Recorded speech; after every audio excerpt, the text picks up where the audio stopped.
নমস্কার বন্ধুরা, পম্পার kitchen and Bangla ব্লগে আপনাদের সবাইকে স্বাগতম।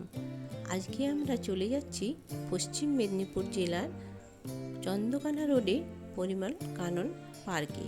তো এই প্রাক্তন বনমন্ত্রী পরিমল মিত্রের নাম অনুসারে এই পার্কটির নাম হয় পরিমল কানন।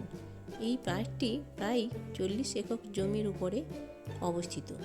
এখানে রয়েছে বাচ্চাদের নানা রকমের খেলার জায়গা, রয়েছে দুটো পার্ক মানে বসে রেস্ট নেবার জায়গা, নানা রকমের গাছপালা, সাথে রয়েছে সুন্দর সুন্দর গাছপালা।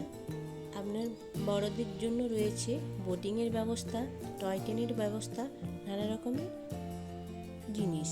আর রয়েছে এখানে গাছের যে সমস্ত কাটিংগুলো, সেগুলো কিন্তু খুবই সুন্দর। তো চলুন দেখে নিয়ে যাক আজকে এই পার্কের ভেতরের কিছু জায়গা। তো সম্পূর্ণভাবে ঘুরে দেখতে হলে আপনাদেরকে বেশ কয়েক ঘন্টা হাতে সময় নিয়ে কিন্তু এই পার্কে আসতে হবে, কারণ পার্কটা অনেকটাই বড়। তো চলুন আজকে দেখা যাক এই পার্কের মধ্যে কি কি ব্যবস্থা আছে।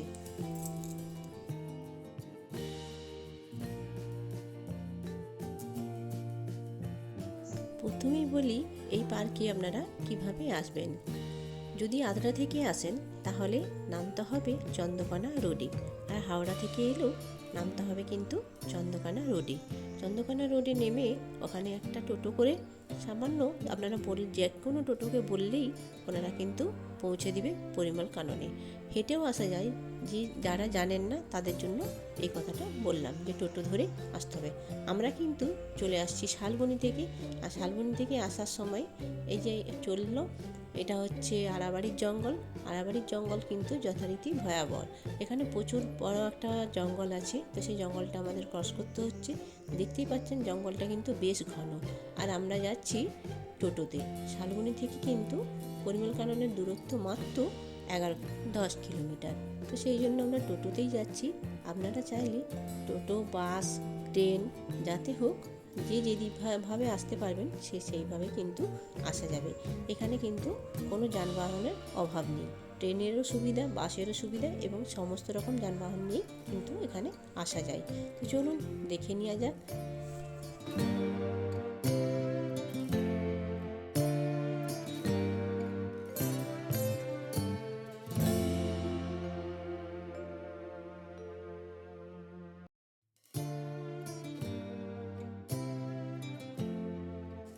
আমরা এখন পৌঁছেই গেছি পরিমল কাননের সামনাসামনি, এবং এখানে কিন্তু গাড়ি রাখার বা বাইক রাখার, সমস্ত গাড়ি রাখারই এখানে ব্যবস্থা আছে।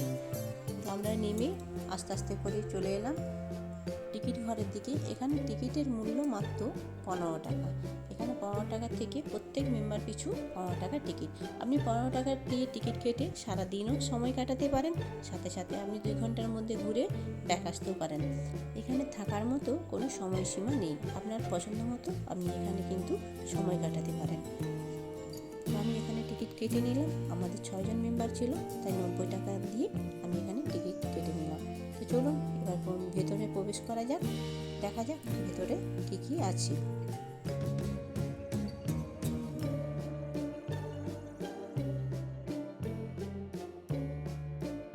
তো আমরা ভিতরে প্রবেশ করে নিলাম।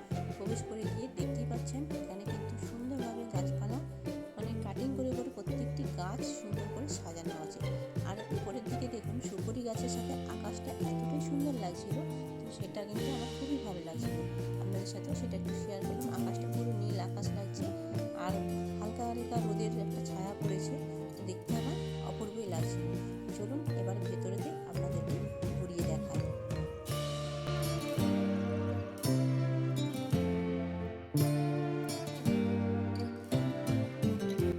আমরা প্রথমে ঢুকেই চলে এলাম বাঁদিকেই রয়েছে একটা পার্ক, বাচ্চাদের পার্ক। তো সেখানেতে আমরা প্রথমে প্রবেশ করলাম, আর আমাদের সাথে 2 জন বাচ্চা ছিল, তো আমার ছেলে আর আমার দাদার ছেলে। তার জন্য তারা প্রথমেই দেখে দোলনা দেখে আর সিঁড়ি দেখে তো ওরা প্রথমে ওই জায়গাতেই ঢুকে গেল। আর সাথে সাথে দেখুন এখানে ওরা কিন্তু দোলনাদোলি শুরু করেছে। আচ্ছা, আমার যে বৌদি গিয়েছিল সেও কিন্তু দুলতে শুরু করেছে। আমার ছেলেকে দেখুন, এখানে আমার ছেলে একটা কুরকুরে খেয়েছিল, ও সেই কুরকুরের মধ্যে 5 টাকা পেয়েছে। তো সেটাই কি আনন্দ, বাচ্চাদের মধ্যে 2 টাকা পেলেও ওরা কিন্তু খুশি হয়ে যায়। তো এইখানে আমার ছেলে 5 টাকা পেয়েছে, তাই সে খুব আনন্দ। 5 টাকা দিয়ে কুরকুরে কিনে 5 টাকা পেয়েছে, এটা কিন্তু বিরাট ব্যাপার। আর এই যে কখনো কখনো বাচ্চা হয়ে উঠতে হয় বাচ্চাদের সাথে, তাই আমার বৌদি এখানে খুব দোলাদুলি শুরু করেছে। আমার প্রথমটা একটু লজ্জা লাগছিল, কিন্তু তারপরে আমি একটু দুলতে শুরু করেছিলাম। যাই হোক, খানিকক্ষণ ওখানে থাকার পরে আবার ভেতর দিকে যেতে হবে, কারণ এই পার্কের অনেকটা জায়গা, তো সেটা সম্পূর্ণ যদি ঘুরে দেখতে হয় অনেকটাই কিন্তু সময় লাগবে। সেই জন্য আমরা ভেতর দিকে আস্তে আস্তে করে প্রবেশ করছি। আর এই জায়গায় দেখুন ফুল গাছগুলো কত সুন্দরভাবে লাগানো আছে। এত সুন্দর একটা প্রাকৃতিক সৌন্দর্য, তো সেটা না দেখলেই কিন্তু নয়। আর প্রত্যেকটা জায়গায় দেখতে পাবেন বসার জন্য সিট করা রয়েছে, যেখানে আপনারা ঘুরে আলা হয়ে গেলে পরে সেই জায়গায় কিন্তু বসে একটু রেস্ট নিতে পারবেন। প্রত্যেকটা গাছের নিচে নিচে কিন্তু এইভাবে চেয়ার বাঁধানো রয়েছে। তো চলুন আমরা ওখান থেকেও ঘুরে একটুখানি তারপর আবার বেরিয়ে গেলাম চারদিকে। আর দেখুন গাছগুলো এত সুন্দরভাবে কাটা রয়েছে। এখানে রয়েছে গাছটা কাটিং করা রয়েছে কাকতাড়ুয়া, পাশে রয়েছে এখানে রয়েছে প্রদীপ, কিছু কিছু গাছ রয়েছে প্রদীপ, কোনো গাছ রয়েছে ঘট স্টাইল, সুন্দরভাবে এই গাছগুলোর কিন্তু কাটিং করে রেখেছে। সেটা দেখতে অপূর্বই সুন্দর লাগছে। আপনাদের কেমন লাগছে অবশ্যই কিন্তু জানাবেন। তো চলুন আবারও আমরা ভেতর দিকে আস্তে আস্তে করে যেতে থাকলাম, কারণ এখানে প্রচুর বড় এরিয়া। আর এই যে দেখতেই পাচ্ছেন, এখানে কিন্তু স্কুল বাস এসেছে বাচ্চাদেরকে ঘোরাতে। অনেক স্কুল থেকেই কিন্তু এখানে ঘোরানোর জন্য নিয়ে আসে। তো এই বাচ্চারাও এখানে এসেছে। আর সাইডেই রয়েছে বেশ বড় জঙ্গল, আর জঙ্গলের মাঝে মাঝেও কিন্তু অনেক চেয়ার তৈরি করা রয়েছে, যে জঙ্গলে ঘুরতে ঘুরতেও আপনারা ওখানে রেস্ট নিয়ে নিতে পারেন। তো আমরা চলে গেলাম ভেতরে বেশ কিছুটা ঘুরতে। এখন স্টুডেন্টরা দেখতেই পাচ্ছেন, স্টুডেন্টদের নিয়ে এসেছে স্যারেরা, তাদেরকে ঘোরাচ্ছে। আর আমরাও কিন্তু সাইডে যাচ্ছিলাম। যেতে যেতে আবারও কিছুটা যাওয়ার পরে চলে এলাম সুইমিং পুলের কাছে। আর এখানে টয় ট্রেনের ব্যবস্থা আগে ছিল 20 বছর আগে যখন আমি এসেছিলাম, তখন কিন্তু এই টয় ট্রেন চলতো। আর এখন কিন্তু এই টয় ট্রেনটা বন্ধ হয়ে গেছে। টয় ট্রেন এখন কিন্তু আর চলে না। এটা কিন্তু বাচ্চাদের একটা সুন্দর খেলার জায়গা, তো সেটা এখন বন্ধ হয়ে গেছে, দেখে খুবই খারাপ লাগলো। আর এখানে রয়েছে বোটিং ব্যবস্থা, দেখতেই পাচ্ছেন আপনারা। এই জলটায় কিন্তু বিকেল থেকে বোটিং হয়। আমরা যেহেতু 10টা নাগাদ গিয়েছিলাম, সেই জন্য সেই সময়টা বোটিং বন্ধ হয়ে গেছিলো। তো চলুন তারপরে আর কি আছে আপনাদের সাথে প্রত্যেকটাই শেয়ার করি।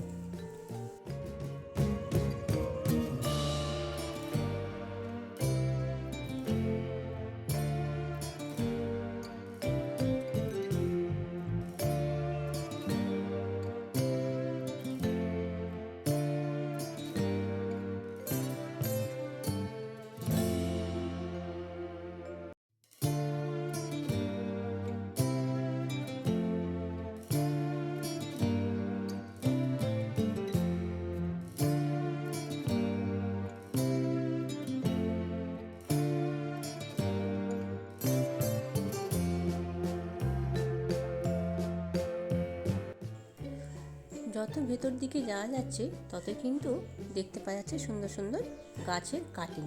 নানা রকমের ঝাউ গাছগুলোকে কাটিং করে রাখা আছে। আর এখানে দেখুন নানা রকমের গাছের গেট করা আছে, গাছের সাথে গাছের ডিজাইনগুলো সম্পূর্ণ আলাদা। তো আপনারা এইটা চাইলে সুন্দরভাবে একটা এনজয় করতে পারবেন।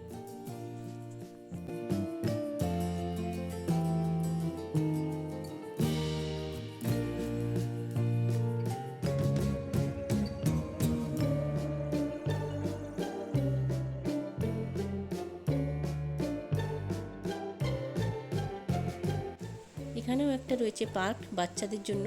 এই যে আমার ছেলে আর আমার ভাইপো দুজনেই কিন্তু ওঠা শুরু করে দিয়েছে, যে কে কোন দিক দিয়ে উঠবে আর কোন দিকে স্লিপ কেটে নিচে নামবে, এই নিয়ে কিন্তু ওদের মধ্যে একটা দুষ্টুমি শুরু হয়ে গেছে। আর এখানে প্রত্যেকটি গাছই কিন্তু সুন্দরভাবে কাটিং করা, দেখতেই পাচ্ছেন আপনারা। আর গাছের নিচে কিন্তু সুন্দর করে একটা চেয়ার করা রয়েছে, যাতে মানুষজন বসে রেস্ট নিতে পারে।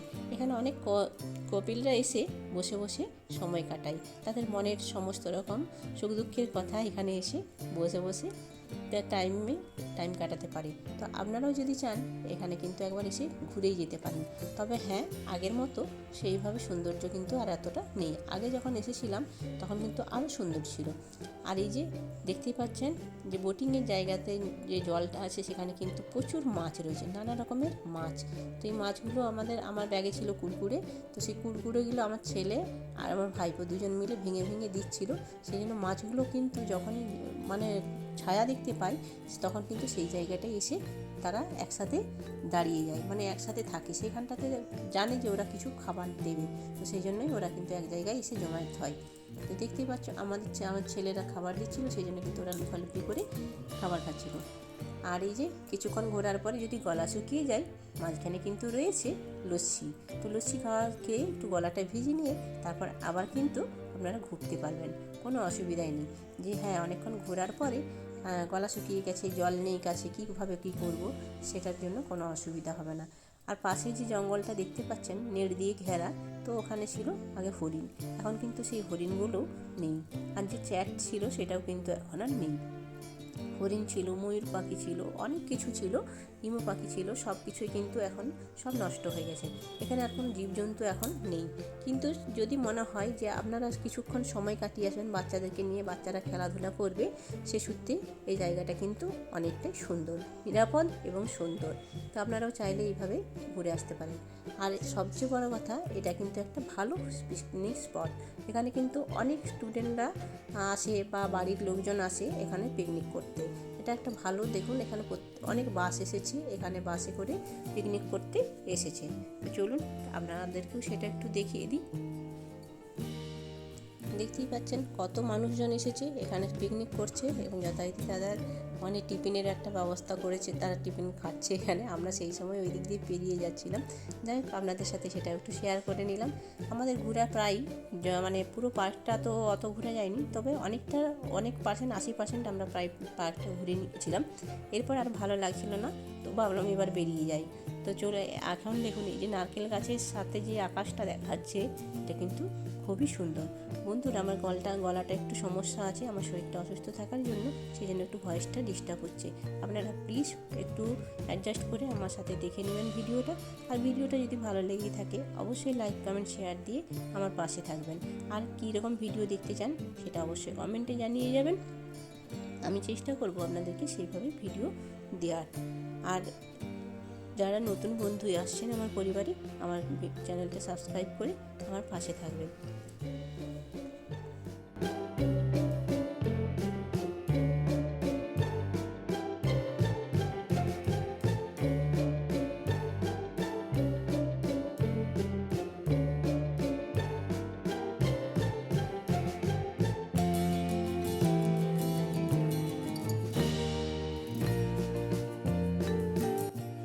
আমাদের ঘোরা কমপ্লিট, এবার আমরা বেরিয়ে যাব। আর বেরোনোর সময়ও দেখিয়ে দিলাম আপনাদেরকে, এখানে কিন্তু ফুলের চারা গাছ বিক্রি হয়। তো ফুলের চারা গাছগুলো দেখুন কি সুন্দর এখানে রাখা রয়েছে, সেগুলো আপনাদেরকে একটু শেয়ার করে দিলাম। আর এখানে হোর্ডিংয়ে লেখা রয়েছে যেখানে কিন্তু ফুল গাছ এর চারা বিক্রি হয়। তো চলুন এবারে আমার যাওয়ার পালা, আমরা এখান থেকে বেরিয়ে গেলাম। আপনাদের ভিডিওটা কেমন লাগলো অবশ্যই জানাবেন। আর বেরিয়ে এখানে কিন্তু হালকা করে একটু মশলা মুড়ি সবাই খেয়ে নিলাম। তো অনেকটা ঘোরাঘুরির পরে তো একটু খিদে পেয়েছিল, সেই জন্য এখানে একটু সবাই মিলে মশলা মুড়ি খেয়ে, জল বোতলে ছিল সেটা খেয়ে নিয়ে আমরা বাড়ির উদ্দেশ্যে রওনা হলাম। চলুন বন্ধুরা, আজকের মতো বিদায় নিলাম। কাল আবার একটা নতুন ভিডিও নিয়ে আসবো। সবাই ততক্ষণ সুস্থ থাকবেন, ভালো থাকবেন।